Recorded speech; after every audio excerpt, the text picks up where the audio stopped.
A new beginning in disguise. The gleaming glass doors of Sterling Enterprises parted silently, allowing Sophie Hayes, formerly known as Sophia Sterling, to step inside. Today marked her first day as an intern, not as the billionaire's daughter, not as the heir to a multi-billion-dollar empire, but as a young woman seeking to understand her father's company from the ground up. Her heartbeat quickened as she adjusted the strap of her modest, mid-range laptop bag, a stark contrast to the luxury brands she usually carried. She had purposefully dressed down, opting for a simple blue blazer, a plain white blouse, and black slacks. Nothing too flashy, nothing that screamed wealth or privilege. She had even gone as far as renting a modest car instead of arriving in her usual chauffeur-driven Rolls-Royce. This was her plan. For 25 years, Sophia had lived in the towering world of the elite. Private jets, gala dinners, exclusive resorts. Her life had been anything but normal. Yet she had always felt disconnected from the very company she would one day inherit. How could she lead if she didn't understand the struggles of the employees who made it function? Her father had been hesitant when she proposed the idea. "You don't need to prove anything, Sophia," he had said, his deep voice laced with concern. "That's exactly why I need to do this, Dad," she had countered. "I need to know what it's really like to work here. I need to earn their respect, not demand it." And so, after months of preparation, she became Sophie Hayes, an ambitious marketing intern with an ordinary background. Only a select few knew the truth, including Maria from HR, who had discreetly set up her internship without revealing her real identity. The fourth floor, a world of chaos and control. The elevator chimed, signaling her arrival at the marketing department. The moment the doors slid open, she was met with a whirlwind of movement, ringing phones, hurried conversations, keyboards clicking nonstop. "You must be the new intern," a warm voice greeted her. Turning, Sophie found herself facing Maria, the HR manager who had helped orchestrate her undercover mission. "I'm Maria from HR. Let me show you around." As Maria led her through the maze of cubicles and workstations, Sophie couldn't help but notice the energy in the office. Some employees looked stressed, their eyes glued to screens as they typed furiously.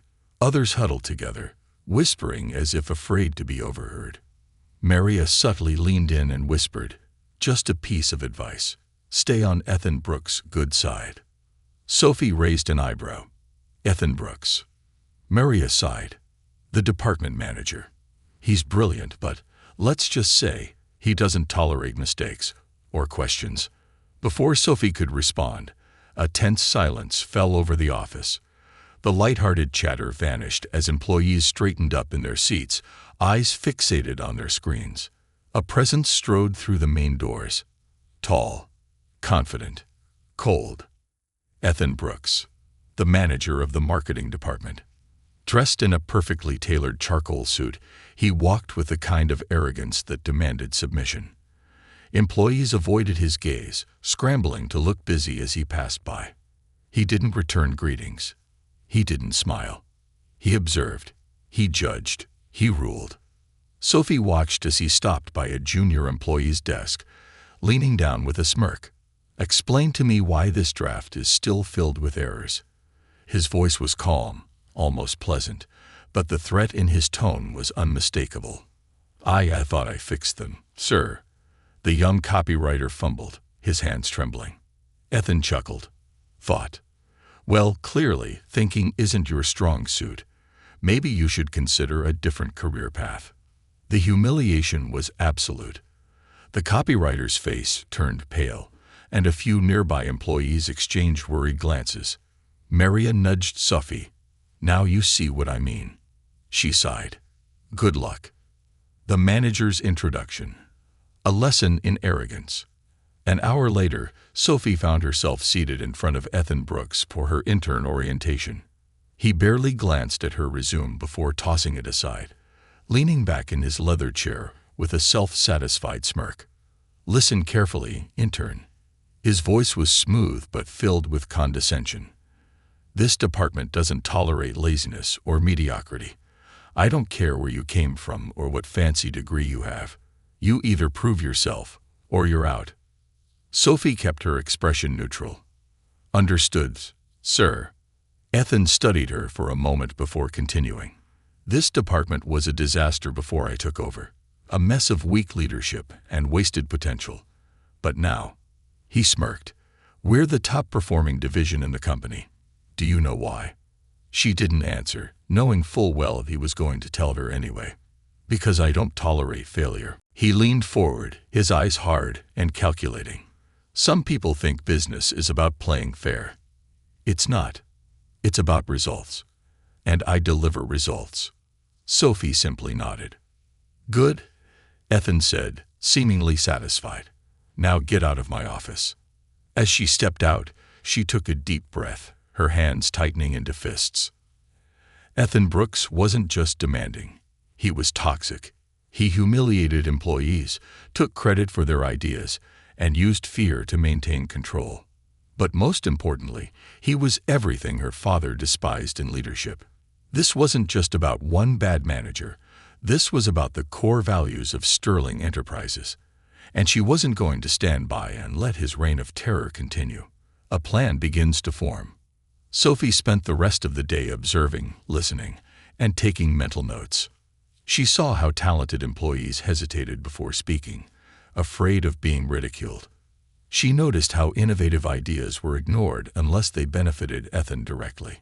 And worst of all, she saw how loyalty was rewarded, not talent. A commotion near her cubicle caught her attention. A fellow intern, a young woman with wide, tear-filled eyes, was packing her things in a rush. Ethan stood over her, his voice dripping with cruel amusement. "Don't bother coming back tomorrow. We need people who can handle pressure." Sophie's grip on her pen tightened. Ethan Brooks had no idea who she really was. He had no idea that the intern in the corner cubicle, the one he dismissed without a second glance, was the very person who would decide his fate. But she wouldn't act yet. No, she had a plan. She would document everything. Observe. Collect evidence. Wait. Because when she struck, it wouldn't just be a complaint to HR. It would be a reckoning. And Ethan Brooks' reign was about to come crashing down. The rising storm. The fluorescent lights of the Sterling Enterprises marketing department flickered overhead as Sophie Hayes, still masquerading as an ordinary intern, observed the kingdom of fear ruled by Ethan Brooks. Over the past few weeks, she had been meticulously collecting evidence, small moments of abuse, manipulation, and corruption that painted a far darker picture than she had anticipated. Her time as an intern was limited, but every interaction, every cruel remark, and every unethical business practice was fueling the storm she was about to unleash. But before she could act, she had to push Ethan further, had to watch him crumble under his own arrogance. A department on the edge. It had been 3 weeks since Sophie first stepped into the marketing department. 3 weeks of watching brilliant ideas crushed, of seeing employees humiliated into submission, of understanding the mechanics of a toxic empire. And 3 weeks of noticing the cracks. Ethan Brooks thought of himself as untouchable. He wielded authority like a weapon, demanding absolute obedience. Yet there was something beneath his confidence, an undercurrent of insecurity. He knew that fear was his only weapon, and without it, his empire would collapse. Sophie didn't just want him fired. She wanted him to destroy himself. She had already started planting seeds of doubt among his team, encouraging them to speak up, document incidents, and question unethical decisions. But Ethan still believed himself unshakable. That would change today. The client disaster. That morning, the entire department was on edge. A major client meeting was scheduled for noon, and Ethan was fuming. The campaign proposal for Westford Automotives, a high-profile client, was incomplete. The financials had gaps. The projected ROI was inflated. And most importantly, the creative strategy was a mess. Ethan, of course, had blamed the team.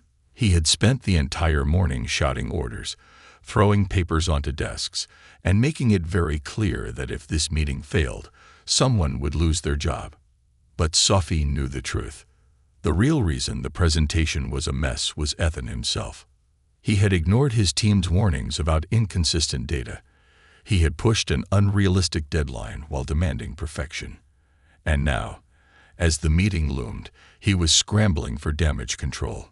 "Sophie," Ethan's voice cut through the office, making employees flinch. "Get in here. Now." Sophie took a breath before stepping into his glass-walled office, where papers were strewn across the desk. "Do you know how to fix this?" Ethan demanded, shoving a presentation slide toward her. It was the financial breakdown for the Westford campaign. The numbers were blatantly incorrect. Sophie had warned him about this days ago, but he had dismissed her as an overly cautious intern. She studied the screen for a moment before responding. "The issue is with the projected customer conversion rates," she said carefully. "They're based on an outdated demographic study from 5 years ago. The actual market data from last quarter shows a different trend." "I don't need a lecture, intern." Ethan snapped. "Fix it. Now." Sophie folded her arms, feigning naive curiosity. "Wouldn't it be unethical to misrepresent data to the client?" Ethan's eyes darkened. "Listen carefully, Hayes. In business, perception is reality. If they believe these numbers, that's what matters. You're here to do what I say, not to question my methods. Now get it done." Sophie nodded, but she didn't fix the numbers. Instead, she left them exactly as they were. The meeting meltdown. Noon arrived, and the conference room was filled with executives from Westford Automotives, waiting to be impressed. Ethan stood at the front, radiating his usual smug confidence.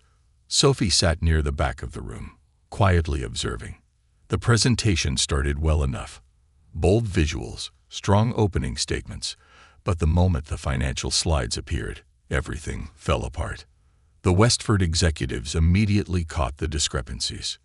"Mr. Brooks," one of them interrupted, adjusting his glasses. "These projections don't align with our own market research. You're showing a 32% increase in consumer engagement, but our data suggests a 9% decline in this demographic. And this social media reach figure," another executive added. "This engagement rate seems artificially inflated. Are you including bot activity?" Ethan froze for a fraction of a second before forcing a smile. "Gentlemen, let's focus on the bigger picture. Our strategy is designed to enhance brand perception." "Mr. Brooks," the lead executive interrupted sharply, his expression now cold. "We don't invest in perception. We invest in results. Can you explain these inconsistencies?" Sophie could see Ethan's jaw tighten, his palms pressing against the table. He wasn't used to being challenged. "There must have been a minor miscalculation," Ethan said quickly. "It's an easy fix. So your team didn't verify these numbers before presenting them to us." The executive's tone was icy. We did," Ethan stammered. "Perhaps my team." A tense silence fell over the room. He had just thrown his own employees under the bus. Sophie noticed the subtle shift in the Westford executives' expressions. They weren't just skeptical anymore. They were losing trust. One of them sighed and closed his folder.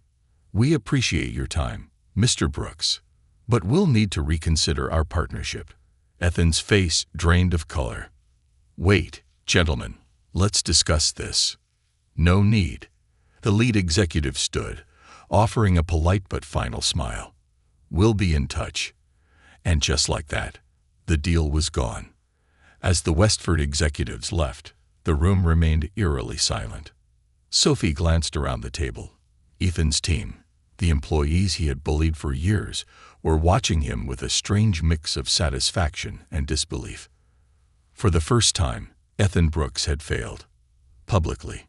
And Sophie had made sure everyone saw it. The fallout begins. Ethan stormed back into the office, his face red with rage. He slammed his briefcase onto his desk, sending papers flying. The employees kept their heads down, but Sophie could feel the hidden smiles behind their neutral expressions. Ethan's voice boomed through the office. "This department is full of incompetence. That deal was supposed to be a sure thing. Who gave me those reports? Silence. Who? No one moved. No one spoke. Because no one was afraid anymore. For the first time, they realized that Ethan wasn't untouchable. Pack your things, Ethan snarled at Sophie. You're fired. A collective gasp rippled through the office. Sophie didn't argue. Instead, she smiled. Because this was exactly what she wanted.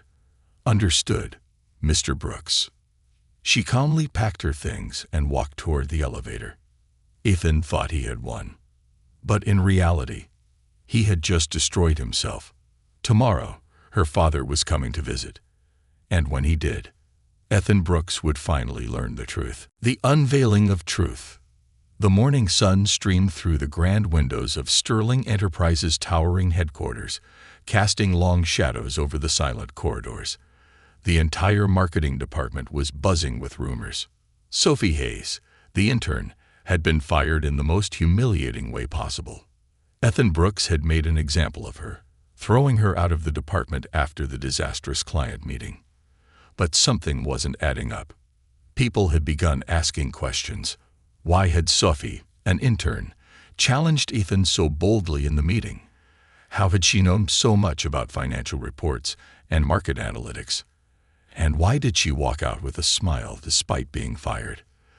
The air in the office was thick with tension. Because today, the CEO was coming down to visit, and Ethan Brooks had no idea what was about to hit him. The calm before the storm. Ethan sat in his corner office, his jaw tight, his fingers drumming against the polished wooden desk. Last night had been hell. The Westford Automotive's deal had collapsed completely. After the meeting, the executives had officially pulled out, stating that they had lost faith in Sterling Enterprises' marketing team. Ethan had spent hours on the phone, trying to fix it, trying to shift the blame to his employees, but there was no saving it. He knew that Mr. Richard Sterling, the CEO himself, was arriving today for an unscheduled department review. Ethan wasn't worried, at least not yet. He had years of experience spinning situations to his advantage. He had talked his way out of much worse. As long as he controlled the narrative, he could pin the blame elsewhere. The department needed a scapegoat. And luckily, he had already fired one yesterday. He smirked. Sophie Hayes was gone, and no one would ever question it. The CEO arrives. The entire marketing department felt like it was walking on glass as they awaited the CEO's arrival. People scrambled to tidy their desks, whispering among themselves, "I've only seen Mr. Sterling in board meetings. Why would he come down here?" "This is about Westford, isn't it? I heard Ethan's numbers were off by a mile." "Did you hear about the intern? Ethan fired her in front of everyone." Poor girl. The elevator doors chimed. Every conversation died instantly. And then he stepped out. Richard Sterling, the CEO, the man who had built this company from the ground up. His silver-streaked hair was neatly combed back, his tailored navy suit immaculate. His presence alone commanded silence. He wasn't the type of CEO to waste words. When he spoke, people listened. And yet there was something in his gaze today. A quiet storm, a dangerous edge. Ethan immediately stepped forward, a practiced charming smile on his face. "Mr. Sterling, welcome. It's such an honor." But Richard barely acknowledged him. His eyes swept the office, taking in the nervous employees, the forced smiles, the underlying tension in the air. Then his gaze landed on Ethan. "My office. Now." The entire department held its breath. Ethan's smile faltered for half a second before he recovered. "Of course, sir. Right this way." He turned, leading Richard into the conference room. But before the doors fully closed, Richard spoke again. "Actually, let's keep this meeting open. I want the whole department here." A ripple of shock moved through the employees. Ethan visibly stiffened but had no choice but to nod. "Yes, of course, sir." One by one, the employees filed into the conference room, uncertain and uneasy. And then the bomb dropped. The moment of reckoning. Richard Sterling stood at the head of the table, His sharp eyes locked onto Ethan. I understand there was a termination yesterday. An intern. Ethan immediately nodded, launching into his prepared excuse. Yes, sir. I had to let her go. She was insubordinate, disruptive. She was creating problems in the team and questioning my decisions in front of clients. I couldn't allow that kind of behavior. He leaned forward, faking concern. Honestly, sir, she wasn't a good fit for the company. Firing her was the best decision. The office was dead silent. Richard simply studied Ethan as if weighing his words. Then he pulled something from his inside coat pocket. A file. A very thick file. And he tossed it onto the table. This, Richard said slowly, is a full report on your department. Ethan frowned, his confidence wobbling for the first time. Sir. Richard gestured toward the file.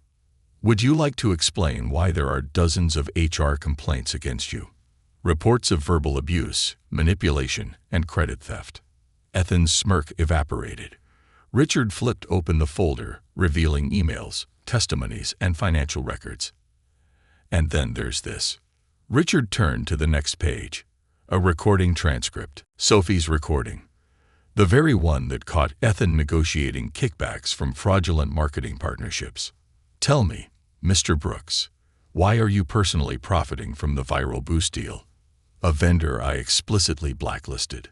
A few employees gasped. Ethan froze. The blood drained from his face.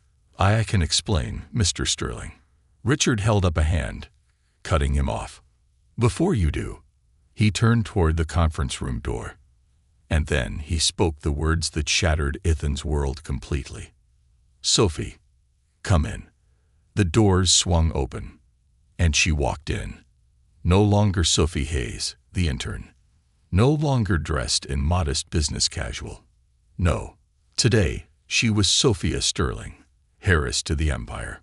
Dressed in an impeccably tailored suit, her golden hair styled back, she carried herself with the full weight of her authority. The entire room was stunned into silence. Ethan's face went ghostly pale. I believe you already know my daughter, Richard said, his tone deadly calm. Ethan's mouth opened, but no words came out. Sophia simply smiled. Good to see you again, Mr. Brooks. The room erupted in whispers. Sophie, the intern, had been the CEO's daughter all along, and Ethan Brooks had just sealed his own fate. The fall of a tyrant.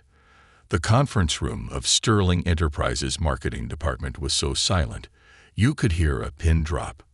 Every employee sat frozen in shock, their eyes bouncing between Ethan Brooks' stunned face and Sophia Sterling's poised expression.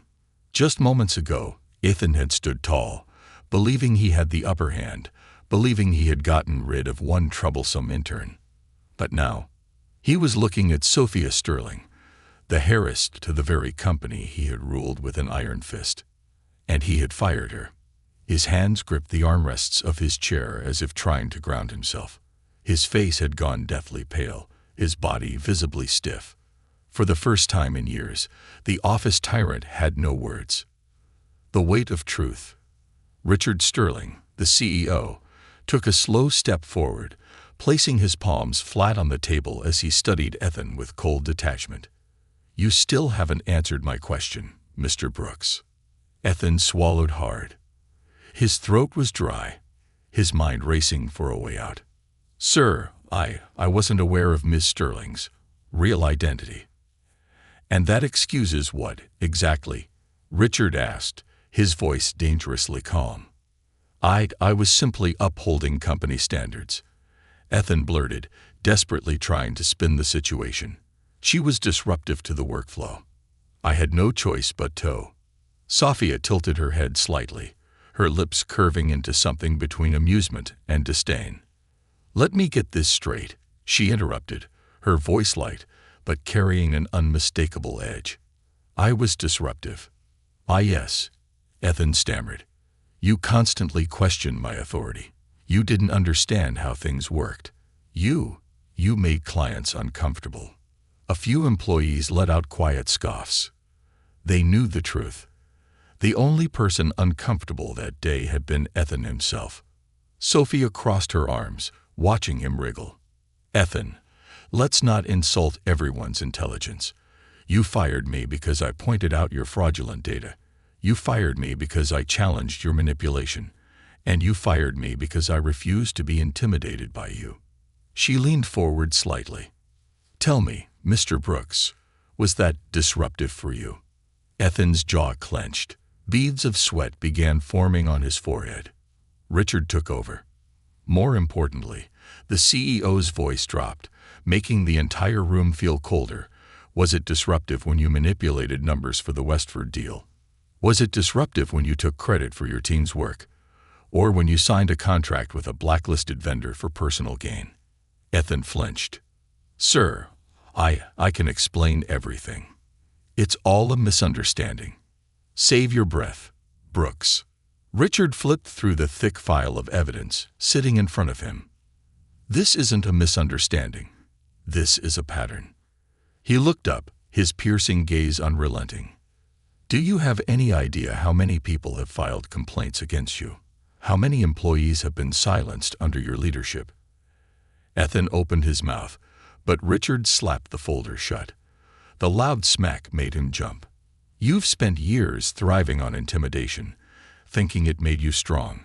But the moment someone stood up to you, the moment someone with power watched you closely, you crumbled. The entire department watched in stunned silence. Their tormentor, the man who had held their careers hostage with threats and fear, was being dismantled in real time. Desperation and denial. Ethan's mind raced for an escape route. Sir, please, I made mistakes, but it was all for the company's success. The numbers, Sophia cut in sharply, were fake, Ethan. But the performance was built on lies. Richard tapped a single finger on the table, his face now stone cold.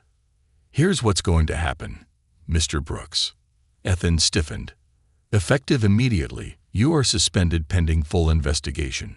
HR and legal will review every decision you've made in this department.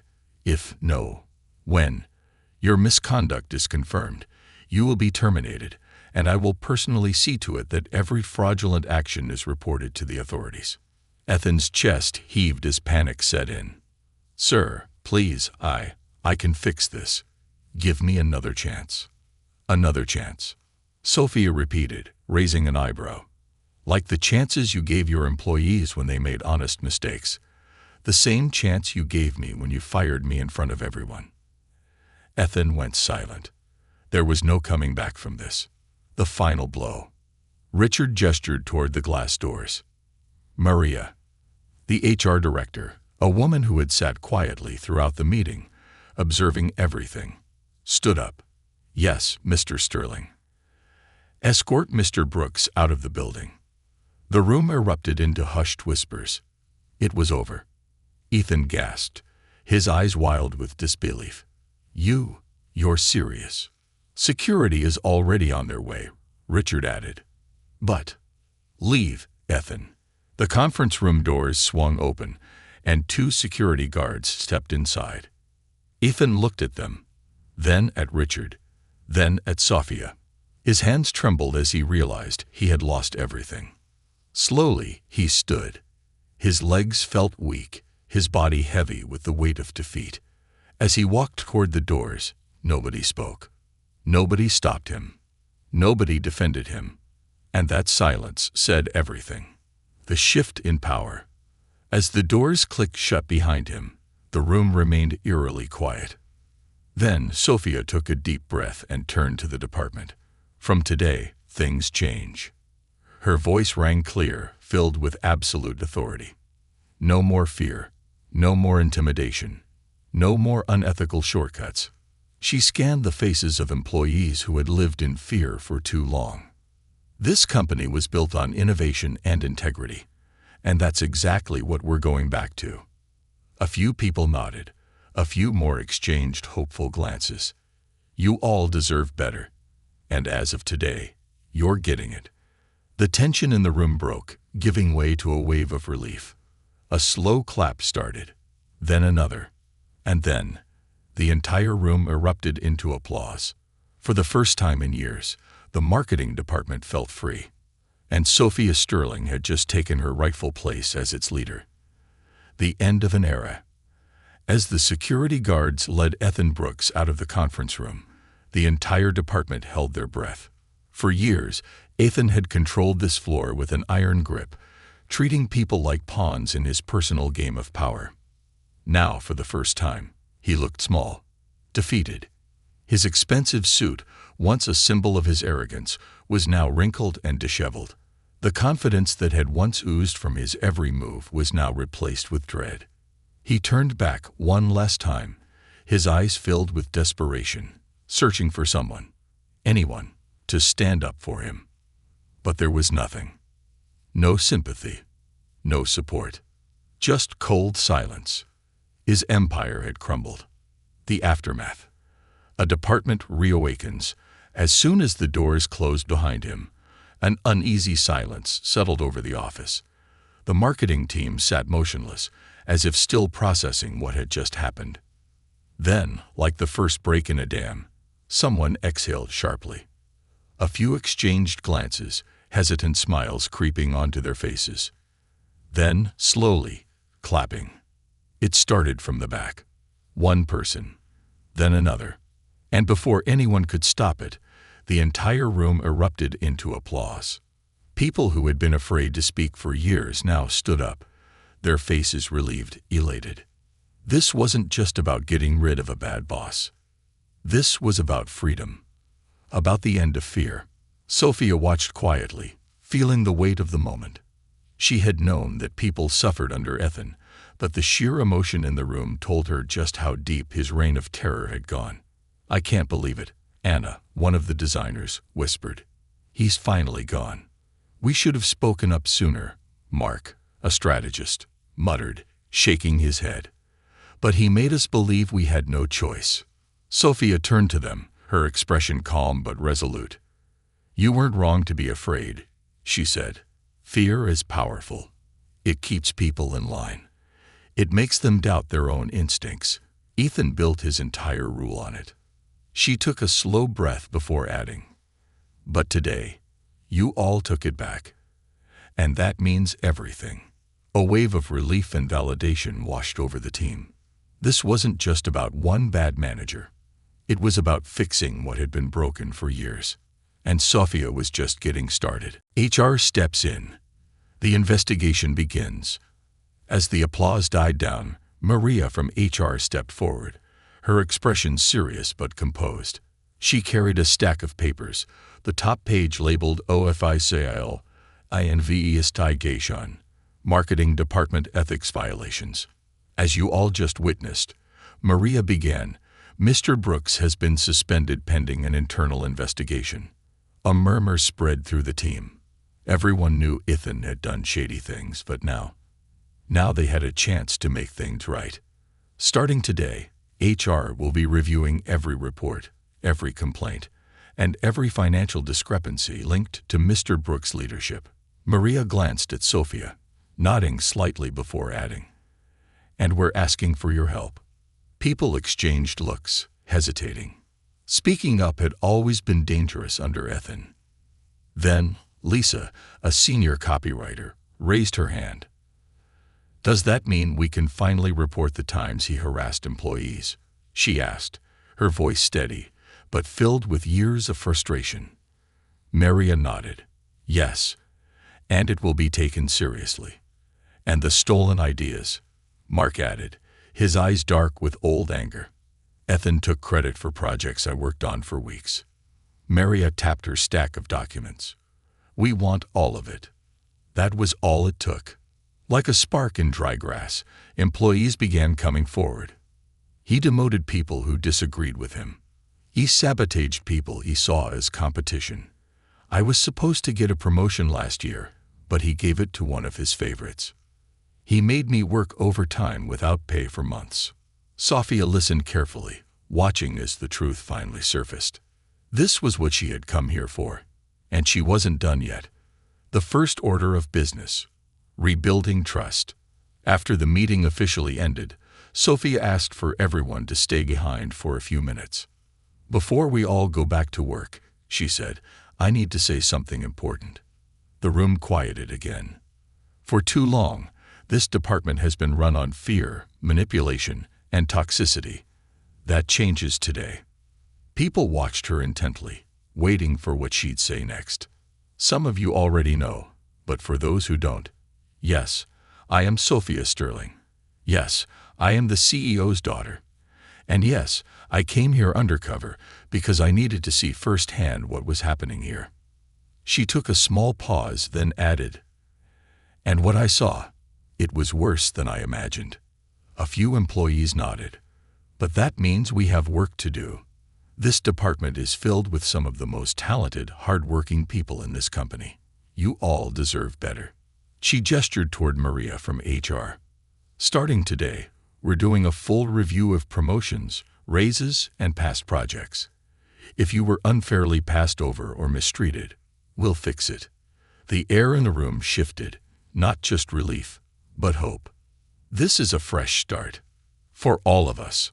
Then she smiled slightly. "And don't worry, no more public firings." A wave of laughter rippled through the room. Tension broke. For the first time, people felt safe. And that was the real victory. Ethan's last moments in Sterling Enterprises. Meanwhile, 3 floors down, Ethan Brooks sat in a cold office, waiting for his exit interview with HR. His hands trembled slightly. His mind raced with desperate thoughts. Maybe Richard would change his mind. Maybe he could still salvage his career. Maybe. A security guard entered. "Mr. Brooks, time to go." Ethan looked up, and for the first time in his life, he realized something. He had lost. He stood up slowly, running a hand through his disheveled hair. Then, with one last glance at the company he had once ruled, he walked out the doors, for the last time. Sterling Enterprises. A new era begins. Back in the marketing department, Sophia watched as her team returned to their desks. A new energy filled the air, one of hope, renewal, and possibility. And as she looked over the people who had once lived in fear, she knew this wasn't just about fixing one department. This was about setting a new standard. And under her leadership, Sterling Enterprises would never fall into corruption again. Rebuilding the future. The tension that had once gripped the marketing department was gone. Where there had once been fear, now there was laughter. Where people had once walked on eggshells, they now spoke freely. And where Ethan Brooks had once ruled with an iron fist, Sophia Sterling now stood, a leader who had seen firsthand what her people had suffered. But there was still work to do. The wounds Ethan had left behind wouldn't heal overnight, and Sophia knew that real change required action. The first morning without Ethan. The next morning, Sophia arrived earlier than usual. She wanted to see the department in its rawest form, without a tyrant watching over them. She grabbed a cup of black coffee from the break room and walked toward the open office space. What she saw, it made her smile. Instead of hunched shoulders and nervous glances, people were actually engaged. Some were collaborating on projects without the fear of having their ideas stolen. Others were laughing over morning coffee, a sense of relief visible in their posture. Lisa from copywriting waved at her from across the room, flashing a small, genuine smile. Sophia nodded back. This was only the beginning. The emergency review meeting. At exactly 9:00 a.m., Sophia gathered her senior staff and team leads for an emergency meeting. Everyone took their seats around the long conference table, waiting for her to begin. Some still looked hesitant, unsure of what was coming next. They had spent years under a boss who had used meetings to tear people down. Sophia had no intention of doing the same. She leaned forward, placing both hands on the table. "First things first, let's talk about where we are." The team sat up, ready to listen. She pulled up a presentation on the large screen. The first slide. A list of every project that Ethan had sabotaged, delayed, or taken credit for. A murmur spread through the room. We all know what's been happening, but now it's time to fix it. Sophia took a breath before continuing. Starting today, we're launching a full internal audit. Every campaign, every project, and every account will be reviewed. She looked directly at Mark, the strategist. If you were denied a promotion, tell me. Then at Anna, the designer. If your ideas were stolen, bring me proof. And finally, at Lisa, the copywriter. If you were mistreated, report it. This is your time to speak up. A silence hung in the air. Then Lisa spoke.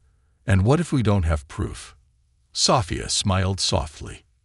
Then I believe you. A few people blinked in surprise.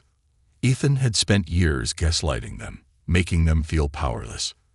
Now someone was actually listening, and it was like lifting a weight off their shoulders. The rebuilding process begins. Over the next 2 weeks, changes happened fast. HR worked overtime, sorting through old complaints and revisiting cases that had been ignored. Sophia made sure raises and promotions were given to the right people. For the first time in years, people were actually being recognized for their work. One morning, Maria from HR walked into Sophia's office with a stack of files. You might want to see this. Sophia opened the folder, and what she saw made her blood boil. At least a dozen high-performing employees had quit under Ethan's rule. Brilliant minds, talented marketers, people who should have been leaders in the company, and they had been forced out. Sophia's fingers tightened on the folder. Find them, she said. I want to bring them back. The return of the best and the brightest. By the end of the week, Sophia personally reached out to every former employee who had been pushed out unfairly. Some were hesitant to return. They still associated Sterling Enterprises with Ethan's tyranny. But when they heard about Sophia's changes, when they realized the company was being restructured from the ground up, they came back. I never thought I'd set foot in this building again, said Jacob, a former lead marketer. But things feel different now.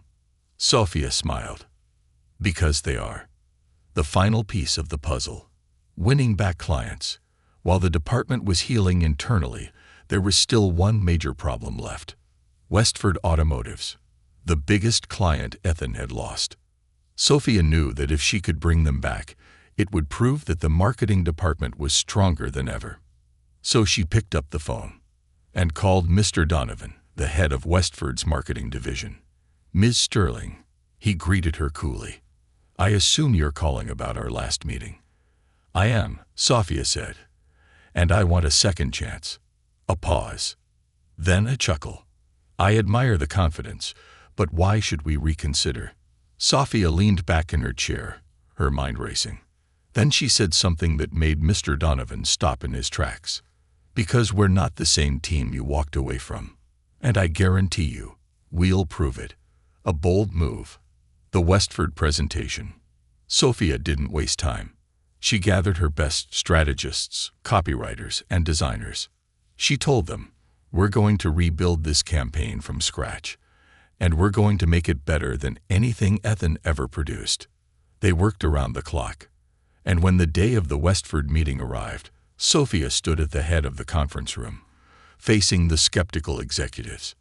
She clicked the first slide of the new presentation, and instead of fake numbers and overhyped projections, she gave them the truth. Ethan Brooks manipulated data to make this look better than it was. We won't do that. We won't lie to you. We won't inflate numbers. But we will give you results that are real. For the first time, the Westford executives actually listened. By the time Sophia finished, the lead executive, Mr. Donovan, nodded slowly. This, he said, tapping his fingers on the table. This is what we wanted all along. And then, they shook hands. The deal was back, and Sophia had just secured the department's future. The dawn of a new era. By the end of the month, the marketing department of Sterling Enterprises was unrecognizable.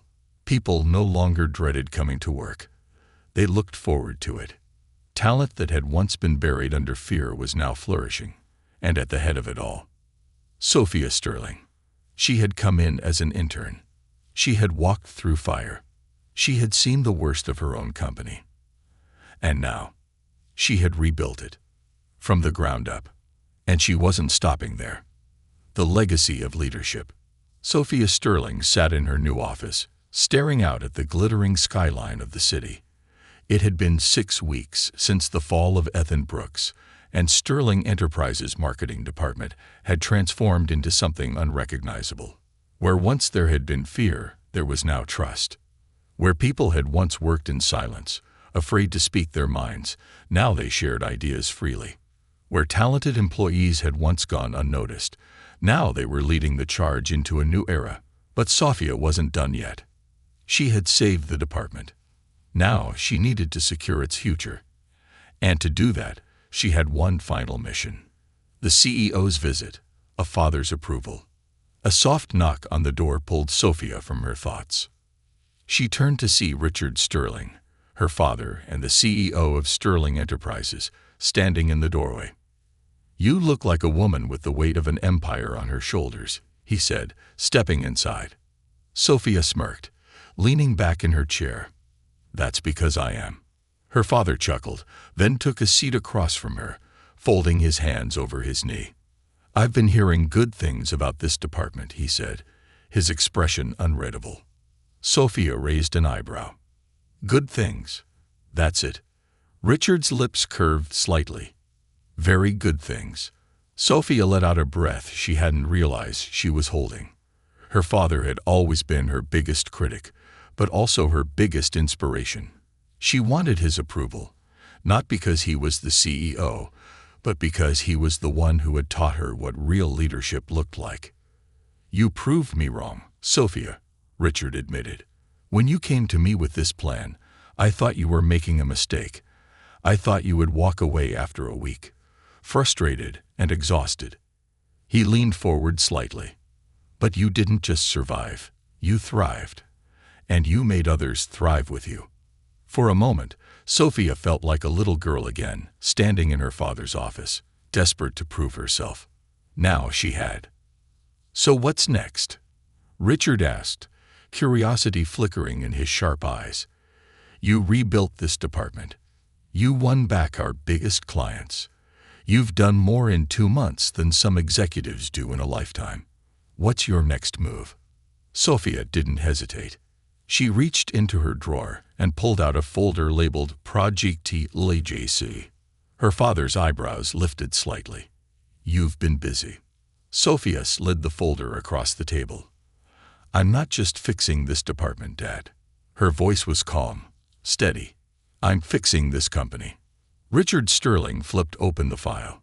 His expression shifted as he scanned the proposals, reports, and restructuring plans inside. After a few minutes, he leaned back in his chair, impressed. "You want to implement this across the entire company?" Sophia nodded. "Departments shouldn't operate on fear. They should be built on collaboration, trust, and ethical leadership. What happened here in marketing? It's happening in other divisions too. I want to make sure we never have another Ethan Brooks again." Richard was silent for a long moment. Then he did something he rarely did. He smiled. "Sophia," he said, "I think it's time we start discussing your future here, beyond this department." Sophia felt her heartbeat quicken. This was it. The moment she had worked for. "Are you saying what I think you're saying?" Richard closed the folder and met her gaze. "You've proven you can lead. You've proven you can handle responsibility. And you've proven you understand the core values of this company better than most executives we have. I think it's time we start grooming you for a larger role." Sophia tried to remain composed, but excitement flared in her chest. This wasn't just about power. It was about building something lasting. About changing an entire company culture. About making sure Sterling Enterprises thrived long after her father stepped down. "I won't let you down," she said firmly. Richard chuckled. "You haven't yet." Ethan Brooks' final fate. A few days later, Sophia received an email from legal. The investigation into Ethan Brooks had concluded. The findings. Even worse than they originally thought. He had been embezzling funds, funneling money into fake vendors, and manipulating financial records for years. Instead of just being fired, Ethan was now facing potential criminal charges. Sophia wasn't surprised. Power-hungry people like him never knew when to stop. And now, he would finally face real consequences. As she deleted the email, she felt nothing. No satisfaction, no pity, just the certainty that justice had been served, a celebration of new beginnings. That evening, the marketing team gathered at a rooftop bar, celebrating the end of an era and the beginning of something better. Sophia stood near the railing, watching as her team laughed, toasted drinks, and for the first time in years, actually enjoyed themselves. Lisa approached, holding 2 glasses of champagne. "So, boss," she said, offering one to Sophia, "how does it feel to be the woman who changed everything?" Sophia smirked, taking the glass. "It feels like just the beginning." Lisa grinned. "Then here's to the beginning." They clinked glasses, and as Sophia looked out at the city skyline, she felt something she hadn't in a long time. Excitement. Purpose. This wasn't just about fixing a department. This was about building a legacy. And she was just getting started.